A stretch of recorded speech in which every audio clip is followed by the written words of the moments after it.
पाहताय JB TV news. बातमीत सत्यता हीच आमची ओळख। धुळे जिल्ह्यात हमीभाव मका खरेदी केंद्र बंद, संतप्त शेतकऱ्यांचा जेल रोडवर मका फेकण्याचा प्रयत्न, मक्याला भाव नाही शेतकरी रस्त्यावर, धुळ्यात तीव्र आंदोलनाचा इशारा। धुळे जिल्ह्यात शासनातर्फे सुरू असलेली हमीभावानं मका खरेदी अचानक बंद करण्यात आल्यानं शेतकऱ्यांमध्ये तीव्र संतापाची लाट उसळली आहे। खरेदीचं उद्दिष्ट पूर्ण झाल्याचं कारण देत केंद्र बंद करण्यात आली असली तरी बाजारातील घसरलेल्या दरामुळे शेतकऱ्यांचं मोठं आर्थिक नुकसान होत असल्याचा आरोप शेतकरी वर्गातून करण्यात येत आहे। सध्या खुल्या बाजारात मक्याला केवळ 1200 ते 1500 रुपये प्रति क्विंटल इतकाच दर मिळतोय। हा दर उत्पादन खर्चाच्या तुलनेत परवडणारा नसल्यानं शेतकरी अडचणीत सापडलेत। त्यामुळे हमी भावानं खरेदी केंद्र तातडीनं पुन्हा सुरू करावीत अशी मागणी शेतकऱ्यांकडून सातत्यानं केली जात होती, मात्र शासनानं त्याकडे दुर्लक्ष केल्याचा आरोप होत आहे।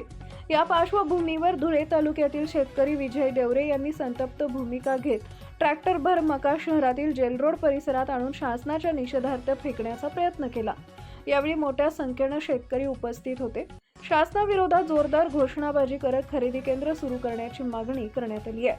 10 दिवसांच्या आत हमी भावानं मका खरेदी केंद्र सुरू न झाल्यास तीव्र स्वरूपाचं आंदोलन छेडण्यात येईल असा इशारा विजय देवरे यांनी दिलाय। शेतकऱ्यांच्या या आंदोलनामुळे शहरात काही काळ तणावाचं वातावरण निर्माण झालं होतं। दरम्यान शासनानं शेतकऱ्यांच्या मागण्यांकडे गांभीर्यानं लक्ष देऊन तातडीनं निर्णय घ्यावा, अन्यथा आंदोलन आणखी तीव्र होण्याची शक्यता व्यक्त केली जाते। मुख्य संपादक जतीन बोरसे।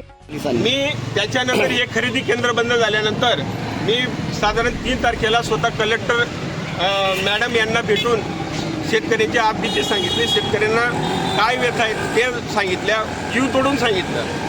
त्यांनी म्हणे मी काहीतरी प्रयत्न करते। त्यांनी DDRशी संपर्क केला, त्यांनी कृषी अधीक्षक यांच्याशी संपर्क केला आणि मला तात्काळ काहीतरी बुवा याच्यातनं आउटपुट निघेल म्हणून मला थोडी आशा निर्माण झाली। 8-10 दिवस झाले जिल्हाधिकारी कार्यालयाकडनं मला कुठल्याही प्रकारचं लेखी खुलासा किंवा माझं समाधान केलं नाही। मग मी 12 तारखेला परत कलेक्टर मॅडम यांना भेटून की मी जर तुम्ही 20 तारखेपर्यंत माझा मका खरेदी केला नाही किंवा इतर शेतकऱ्यांचा मका खरेदी केला नाही तर मी तुमच्या कलेक्टर कचेरीसमोर मी ते मका आणून टाकणार आहे शासनाचा निषेध म्हणून।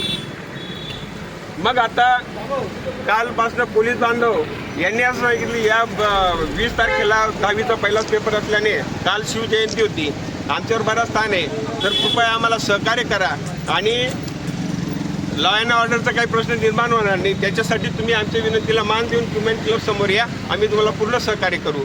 म्हणून मी आजचे दिवस पोलिसांचा विचार करून मी आज सहकार्य केलेलं आहे। जर त्यांनी 10 दिवसात जर खरेदी परत सुरू नाही केली तर मग मात्र मी तीव्र आंदोलनाचं हात्यार उपसणार आहे। आपल्या परिसरातील महत्त्वाच्या बातम्या पाहण्यासाठी आजच आमच्या जेबी टीव्ही न्यूज चॅनलला YouTube वर सबस्क्राईब करा आणि बेल आयकॉन प्रेस करा।